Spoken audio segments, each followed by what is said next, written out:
Los saludamos una vez más. Qué bueno tener de nuevo la oportunidad de conversar, qué bueno tener la oportunidad de verlos. Carmen, ¿cómo estás? Muy bien, muy contenta de estar un episodio más aquí con ustedes y tener este espacio para reflexionar y bueno, compartir con ustedes también. Qué bien. Y Pastor, Daniel, ¿cómo está usted? Bueno, estamos con sentimientos encontrados por algunas cosas que tienden a suceder, sin embargo, bien esperanzados en que Dios siempre pone el punto sobre la i en su tiempo. Así que Amén. felices de estar con todos y creyendo que añadimos un bloquecito más en nuestra experiencia con Dios en esta edición. Amén, amén. Seguro que sí vamos a seguir añadiendo bloques a esto que hemos venido construyendo aquí. Así que como siempre me gusta empezar con un corto versículo que nos ponga un poco el contexto de la conversación que vamos a tener. En este caso es Éxodo 24:3 y dice, y Moisés vino y contó al pueblo todas las palabras del Señor y todas las leyes, y el pueblo respondió a una voz, haremos todo lo que el Señor ha dicho. Yo quiero empezar por una pregunta que se sale un poquito del tema, pero quiero empezar por ahí, es, ¿qué necesitan las relaciones personales significativas para crecer? ¿Qué necesitan ese tipo de relaciones para volverse fuertes? Compartir tiempo. Tiempo. ¿Qué más puede necesitar, pastor? Y calidad de tiempo. Y calidad. Pareciera que es lo mismo, pero no. Es Pero no. reforzando acertadamente la respuesta de que haya comunicación de doble vía. Es importantísimo un emisor, un receptor que intercambian las funciones Claro. durante la conversación. Prestar atención, porque la comunicación pudiese estarse dando y alguno no prestar atención debida a lo que está diciendo la otra persona y por lo tanto levantando una muralla, bloqueando el propósito que felizmente se puede lograr si hay una Claro. atención positiva, ¿no? Así que esto constituye sembrar y cuidar para que dicha relación pueda ser Claro. saludable. Tiempo y esfuerzo. Hay Tiempo y que, hay esfuerzo, que poner sin de duda nuestra alguna. parte. Y volviendo entonces un poco al tema, ¿creen ustedes que la relación con Dios necesita cosas similares o no? Totalmente. Adelante, Carmen. Hablamos de tiempo y hablamos de esfuerzo. Sí, señor. ¿Necesitamos tiempo y Sí, esfuerzo señor. para relacionarnos con Dios? Exactamente. Y también como tener esa cercanía. Tú no puedes decir yo conozco a Jesús si tú no le dedicas el tiempo de leer su palabra, que es por medio de donde nos podemos comunicar con él y conocerlo, saber qué le gusta, qué no le gusta, si lo que yo estoy haciendo lo estoy haciendo bien o no para él. Entonces definitivamente necesitamos tener esa relación íntima con él que Claro. requiere tiempo, confianza, comunicación. Y Dios es Dios de relaciones. De hecho, sin duda alguna, cuando estemos rodando por el interesante tema de presentación en este momento, vamos a encontrarnos que Dios es Dios de relaciones. Dios siempre se ha acercado a su pueblo, a su profeta, al patriarca, al apóstol, al rey, a la reina. Dios siempre ha estado extendiendo puentes de comunicación que son claves para alimentar una buena relación.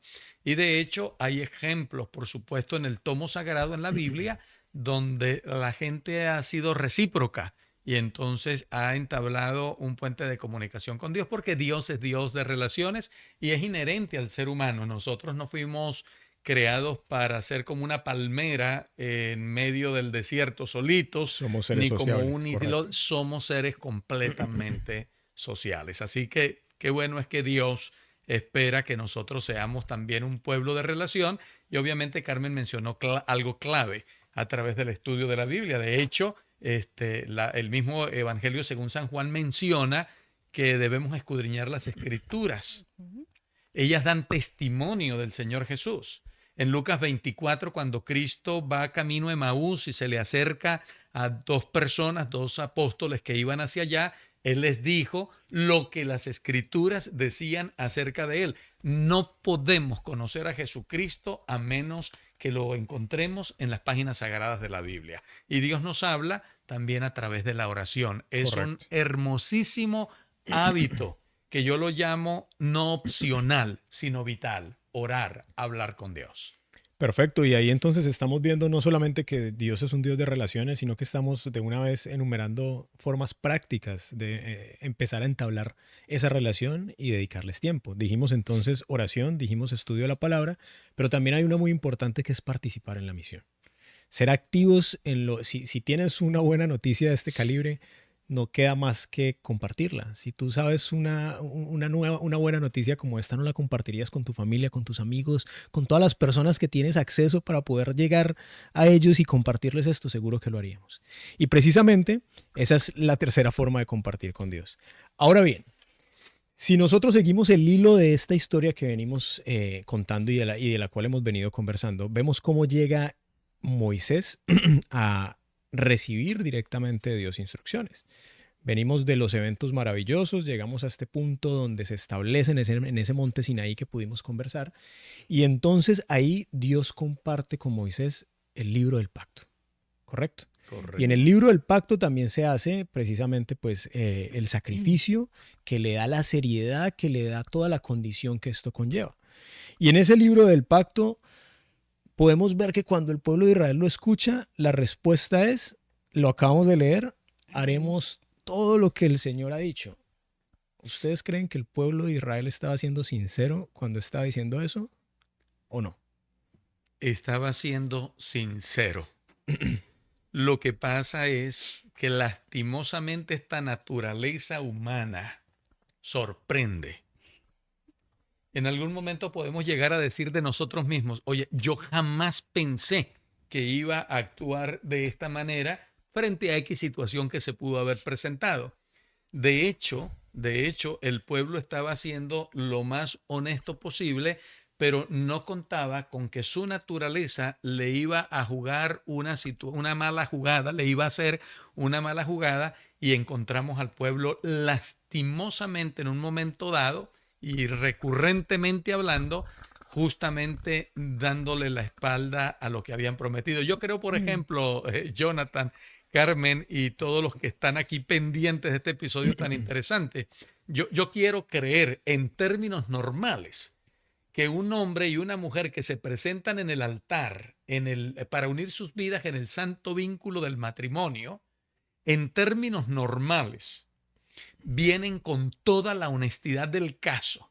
Y cuando el párroco, el cura, el pastor o quien esté oficiando les pregunta si van a estar juntos o prometen estar juntos hasta que la muerte, eso pegan un grito emocionado. Claro que sí, hasta que la muerte nos separe. Y no pasan 15 días y se están dando ya con las joyas en la cabeza y buscando cada quien formar, poner carpa aparte, y porque se estrellan muchos matrimonios con las insensibles rocas de la separación, ¿no? Pero escucha esta frase: esa pareja fue honesta y fue sincera en el altar. Lo que pasa es que hay cosas que llegan y se involucran que tienden a minar ese pacto, y ahí es donde nosotros debemos estar ojo visor para que no suceda en ninguno de los pactos que nosotros hacemos, y menos en el pacto que hacemos con Dios. Hay que tener los ojos abiertos, la rodilla en tierra y clamando porque Dios levante murallas de protección, incluso que nos cuiden de nosotros mismos. Es que cuesta a veces aceptar, pero somos frágiles y tenemos esa carga, no sé si decirlo de esa manera, genética del pecado, y la única manera, tendemos a hacer las cosas mal, es algo que traemos como naturalmente. No hemos ido a la universidad para eso y somos especialistas. Exactamente. Qué cosa, Entonces, ¿no? yo no sé si es la herencia que nos dejó Adán y Eva, una forma de decirlo, pero la única forma de hacer las cosas correctas como deben ser por nuestra propia fuerza es imposible. Necesitamos esa ayuda que viene de arriba. Correcto, Carmen, yo estoy completamente de acuerdo, y con lo que dice estoy con lo que decía el pastor, porque muchas veces uno podría decir, estos estaban ahí como hablando más de la cuenta, diciendo que se comprometían y que iban a hacer todo, pero realmente no lo sentían. No, yo también, al igual que ustedes, creo que lo sentían completamente. El tema, y por eso hablábamos al principio de las relaciones, es que sin una relación directa con Dios no vamos a poder lograrlo. ¿Y por qué? Porque la Biblia en varios lugares nos advierte, no se trata de simplemente lograr un comportamiento ético. La doctrina adecuada es súper importante. Tiene su lugar. Tiene su lugar, pero ahí no está la relación, ahí no está el poder que te va a dar para cuando venga el momento difícil estar firme donde tienes que permanecer. Un conjunto de acciones adecuadas incluso serían el resultado natural de una relación con Dios. Así es. Pero no es el medio que te va a llevar a la relación con Dios. Y precisamente Dios, a pesar de que les estaba dando toda esta información y era buena y saludable y correcta para el pueblo de Israel, lo que Dios primero estaba demandando era: yo quiero una relación personal con Moisés, con Aarón, pero con cada una de esas personas que hacían parte de ese pueblo hebreo específicamente.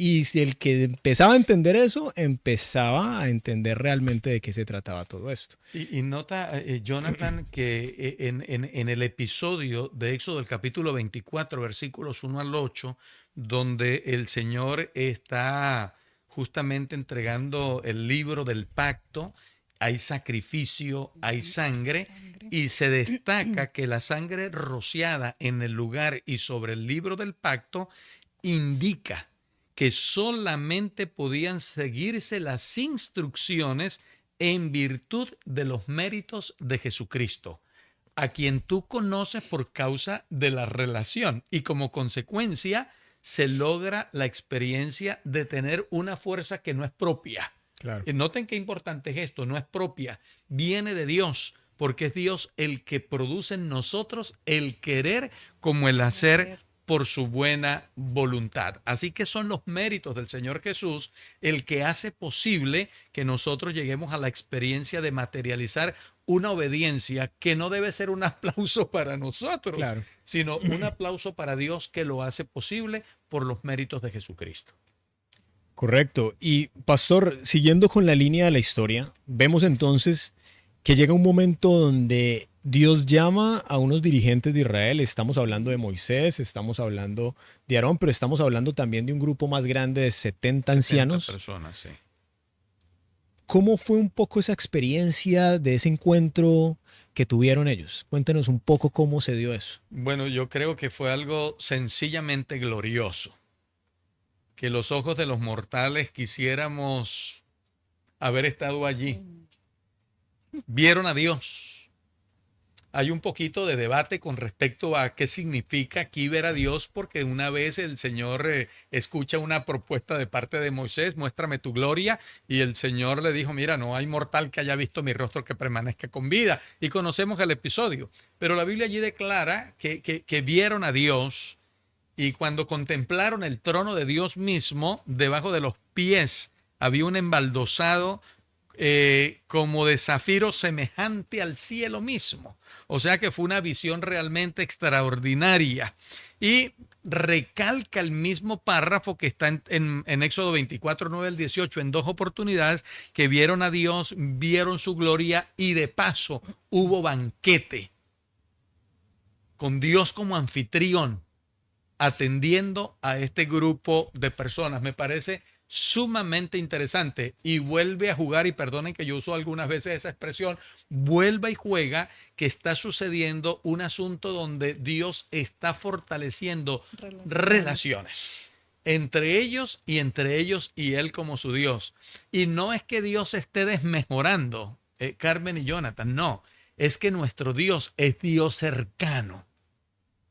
Los dioses de las naciones de la tierra en aquel tiempo no hacían habitación entre su pueblo, mientras que nosotros encontramos al Dios de los hebreos estableciendo relaciones cercanas con su pueblo y en el sitio donde se desenvuelve la historia de dicho pueblo, y les muestra los destellos de la gloria que Él posee y que ellos van a poder compartir en una eternidad futura y prometida. Y pastor, de hecho el símbolo de invitar a comer era un símbolo que para la cultura era muy fuerte. Muy importante. Era, Carmen, algo de un privilegio, de que tú eres mi invitado de honor. Así se tenía que sentir la representación del pueblo hebreo que estaba sentado con Dios.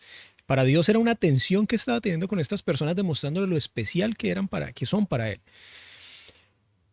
Pero hay algo que me llama... Pero tenía implicaciones, Carmen.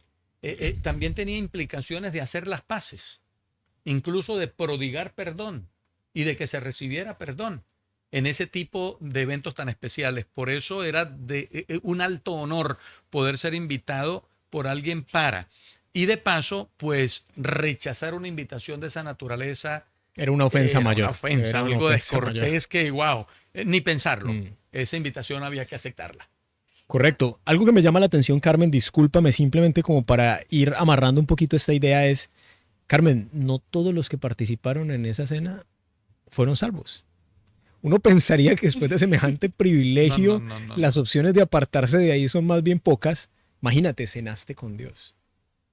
Y después de eso decides tomar otro camino.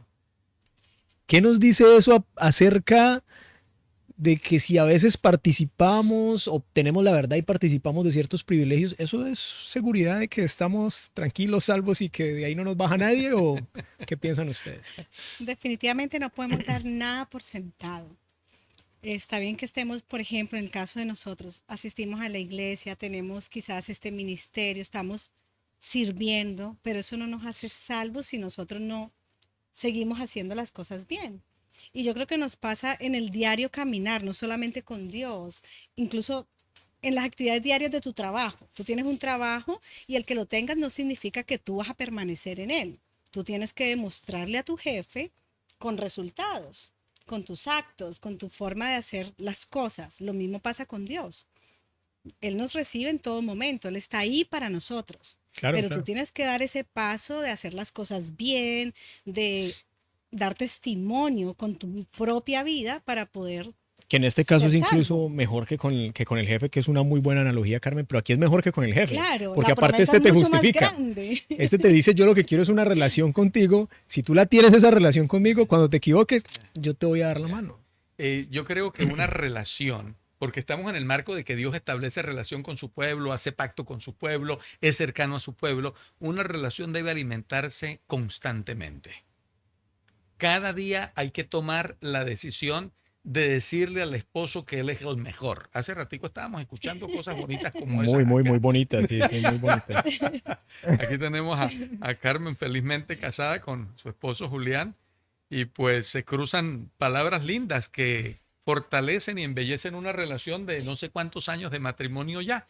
Tienen dos hermosos hijos, ya jovencitos ambos. Entonces, basado en eso, yo quisiera mencionar algo que yo estoy viviendo en este momento. Por muchos años yo estuve trabajando como en el ministerio juvenil de esta iglesia como pastor. Y hay algo que se repite mucho a nivel de los jovencitos de nuestra iglesia. Yo lo repetí porque yo fui un miembro del Club de Conquistadores. Es el famoso voto. El voto dice en su primera parte, por la gracia de Dios, seré puro.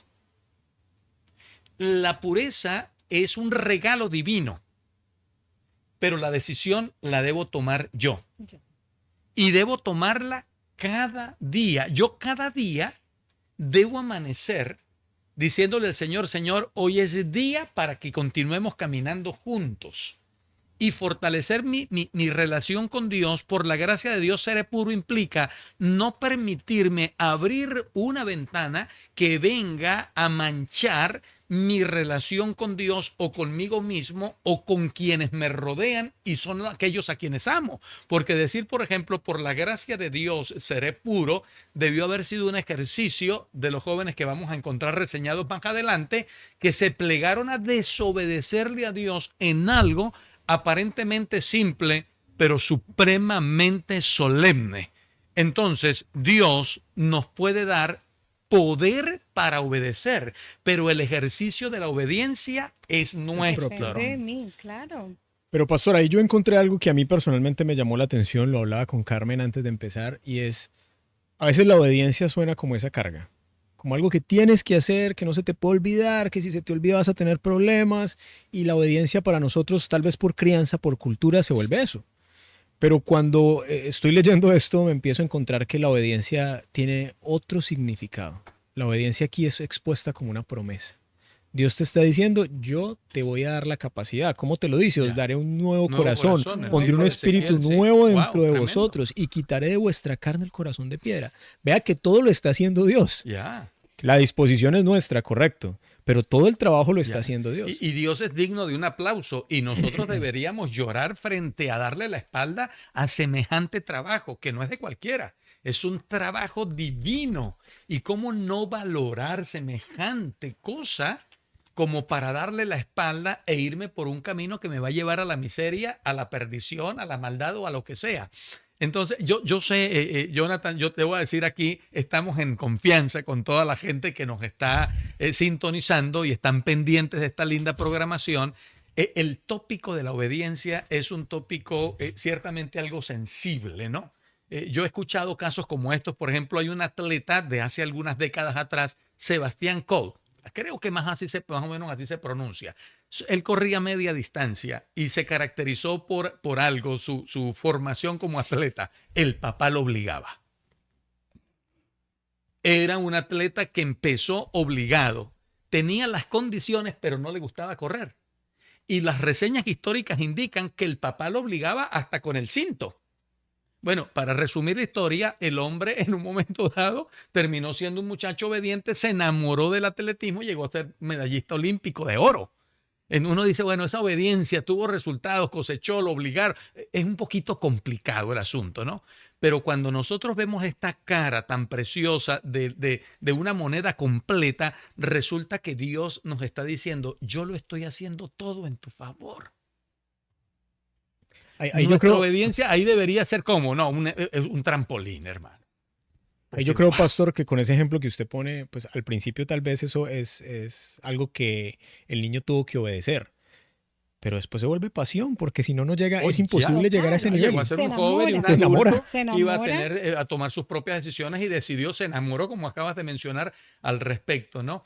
Entonces, pero aquí, en esto, nosotros tenemos todas las de ganar. ¿Por qué? Porque Dios está haciendo el trabajo y siempre pensando en nuestro beneficio. Por lo tanto, ese don, esa promesa de la obediencia, yo creo que deberíamos nosotros primero y animar a todos los que nos están escuchando a que abracemos esa promesa y que abracemos ese don. Es un regalo divino. Que lo reclamemos. Y de paso, deberíamos reclamar, claro. Señor, hazme un hijo de obediencia, porque soy bueno para desobedecer. Totalmente. Y muchas veces nosotros hablamos del regalo de la justificación, hablamos del regalo de la salvación y se nos queda por fuera ese, el de la obediencia, que es otro regalo, eso nos lo están dando a nosotros. Amén, amén, qué lindo. Aprovechémoslo. Sigue Dios entonces tratando de estrechar lazos con ese pueblo. Estamos hablando de relaciones, estamos hablando de que Dios quería estar presente, que quería estar en la vida de cada persona. Y precisamente entonces llega el momento donde les da un símbolo importantísimo para entender. Y a mí esta es otra de las cosas que me encanta de la Biblia. Y es un Dios siempre tratando de dar símbolos para que nosotros podamos entender cuál es el megaplan que se está desarrollando en el trasfondo. Porque es que el plan es enorme. El plan para la redención y la salvación de las personas que habitan este planeta es enorme en el universo. Y entonces Dios nos está tratando de dar símbolos que nosotros seamos capaces de entender. Y aquí aparece el templo. Y Dios les dice a ellos, ahora a este pueblo de Israel, que construyan un templo porque Él quiere habitar en medio de ellos. El santuario, perdón. Uh-huh. Y ahora, Pastor Carmen, la pregunta es, ¿necesitaba Dios el templo para habitar en medio de ellos? ¿Necesitaba esa estructura física para poder habitar ahí? ¿Qué piensan ustedes?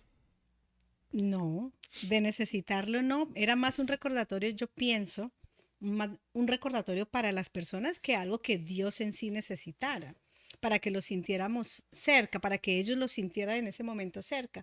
Pero definitivamente vemos que Dios no necesita una estructura física.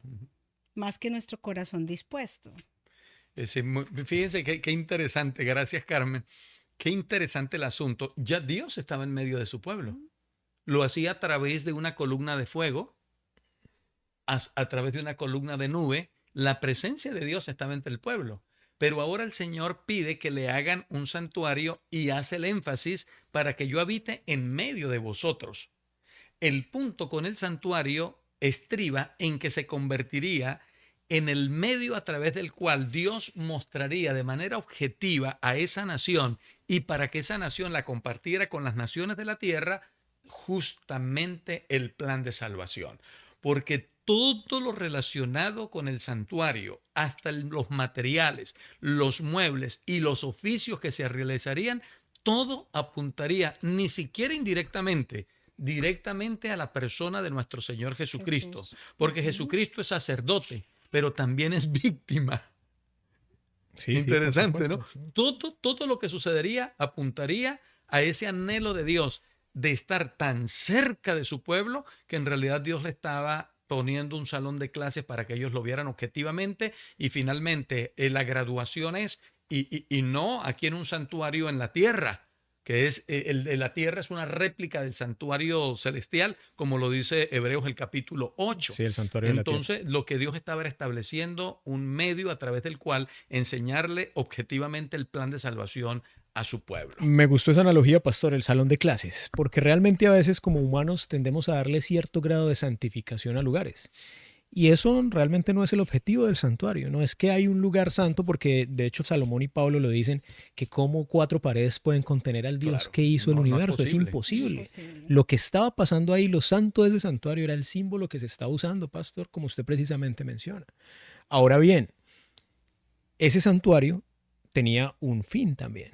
El santuario no era un edificio para que tuviéramos aquí por el resto de la vida en Claro. este planeta, No, era sino la que se preparación. cumplía cuando precisamente la muerte de Jesucristo Jesús. venía y se cumplía el símbolo completo, lo que llevaba desde la entrada del santuario hasta el propiciatorio, que estaba por encima de la ley de Dios.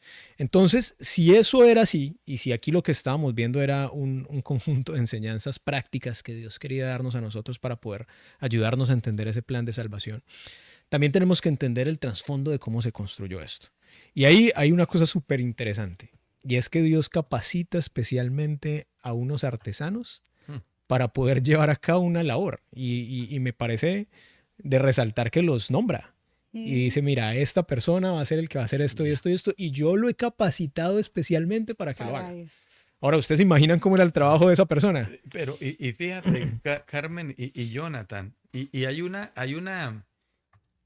declaración ahí en el episodio, en Éxodo 31, 1 al 18, dice que Dios los llenó de su espíritu. Y es en Ujú. mayúscula, indicando que es el Espíritu Santo. Y gracias a esa bendición, estos hombres, tanto Bezaleel como Aholiab y los demás involucrados, fueron receptores de dones que iban a servir para la construcción del santuario terrenal.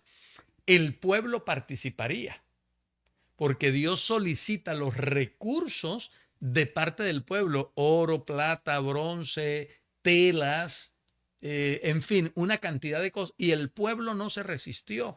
Abundó de parte del pueblo los recursos que necesitaron para construir el santuario. Así que hay un pueblo desprendido que le obedece al Señor en la solicitud que hace, y Dios, aparte de los recursos materiales que requería, tenía también ya provisión del talento que se requería para poder construir una tienda que era santamente confeccionada, porque Dios estaba girando instrucciones de colores, medidas y todo detalle. Dios fue el arquitecto del proyecto y los ejecutores encabezados por estos 2 caballeros que hemos mencionado. ¿Sabe qué me recuerda eso? Que cuando Dios nos llama a una misión y a veces uno siente como el temor de ¿seré capaz? Cuando Dios nos llama, Él nos prepara. No hay que tener miedo alguno para darle. Totalmente. Y yo creo que Y esa esto promesa, fue exactamente lo que pasó aquí. correcto, ese es el símbolo de que hoy todavía tenemos vigente esa promesa. Dios te sigue preparando y Llamando. capacitando hoy, tal vez no para hacer la mejor artesanía, y puede que sí, uno no sabe cómo Dios te va a capacitar, pero de que te sigue capacitando para preparar. Y de hecho, la Biblia es clara en que una de las necesidades más grandes de este mundo es la necesidad de mostrar a través de la humanidad el carácter de Dios. Porque es la forma como Jesús llegó a su entorno, y es la forma como nosotros, que decimos ser seguidores de Jesús, vamos a llegar a ese entorno. Ahora, ¿viene eso de nuestras propias capacidades? Sin lugar a dudas, no. Todo este estudio lo que nos está diciendo es, Dios te puede Dios está capacitar ahí. para hacer esa labor. Y eso entonces nosotros lo vamos concluyendo y vamos cerrando un poco lo que hemos venido conversando hoy. Podemos ver cómo a través de que vamos avanzando en ese lugar que Dios pide sea construido para él habitar, y a través de cada uno de los símbolos que había dentro de ese santuario, que es un tema largo y ojalá en otra ocasión lo podamos ver con un poco más de detenimiento. Pero hoy quiero simplemente llamar la atención a lo que pasaba en ese lugar santo. ¿Por qué? Porque ahí estaba la ley, que sin lugar a dudas es la encargada de mostrar el pecado, y por ende hay un castigo por el pecado. Esa es una ley universal, la paga del pecado es muerte. Lastimosamente. Pero lo que pasaba encima de esa ley era donde estaba el propiciatorio. Y en el día de expiación, ahí se derramaba una sangre. Y gracias a esa sangre que se derramaba ahí, todos esos pecados y toda esa ley quedaba inmediatamente justificada porque afuera había un pueblo arrepentido. Un pueblo que estaba esperando tener esa relación de la que estamos hablando con Dios. Yo quiero que ustedes me ayuden a concluir con algo, pero para mí hay una frase que leí que me encantó y decía: así, en la obra de Cristo en favor de nuestra redención, simbolizada por el servicio del santuario, la misericordia y la verdad se encontraron y la justicia y la paz se abrazaron.